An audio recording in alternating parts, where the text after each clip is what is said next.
Cet avocat franco-palestinien Salah Hamouri est considéré en Israël comme un terroriste. Il a passé 13 mois derrière les barreaux sous le régime de la détention administrative, c'est-à-dire sans inculpation et sans véritable procès. Il a pu rejoindre la France pour y retrouver son épouse et son fils en attendant de pouvoir regagner leur domicile à Jérusalem. Le couple a été reçu cet après-midi par des collaborateurs du président Macron. Pascal Achard et Gérald Breistrhoff ont rencontré Salah Hamouri et son épouse ce matin en région parisienne. Ensemble, après de longs mois de séparation. Salah Hamouri a rapidement rejoint son épouse en France après sa libération en septembre dernier. L'avocat franco-palestinien a passé 13 mois en détention administrative en Israël. C'est un ordre militaire qui permet l'arrestation de n'importe quel Palestinien pendant 6 mois, mais c'est renouvelable.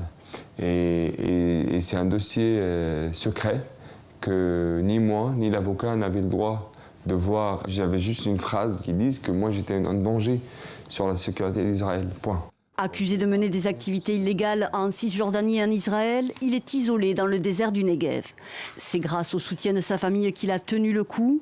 Sa femme, expulsée et interdite de territoire par Israël parce qu'elle est aussi considérée comme un danger pour la sécurité, s'est démenée pour attirer l'attention sur la situation de son mari.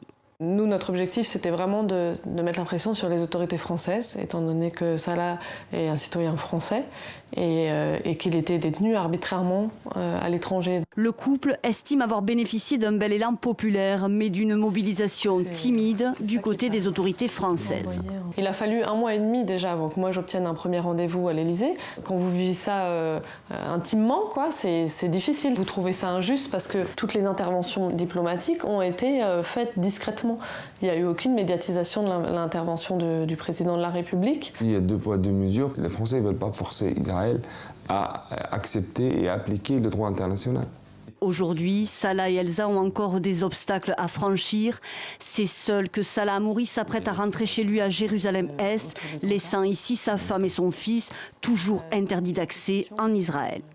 On est un moyen de pression que les Israéliens utilisent pour contraindre Salah à quitter la Palestine. C'est notre droit de vivre en famille, en tant que Français aussi, à Jérusalem. Un droit qu'ils comptaient bien réitérer ce vendredi auprès de la cellule diplomatique de l'Élysée où ils ont été reçus. L'occasion aussi pour eux d'évoquer la situation des quelques 6000 prisonniers politiques palestiniens en Israël, dont 450 incarcérés sous le régime arbitraire de la détention administrative.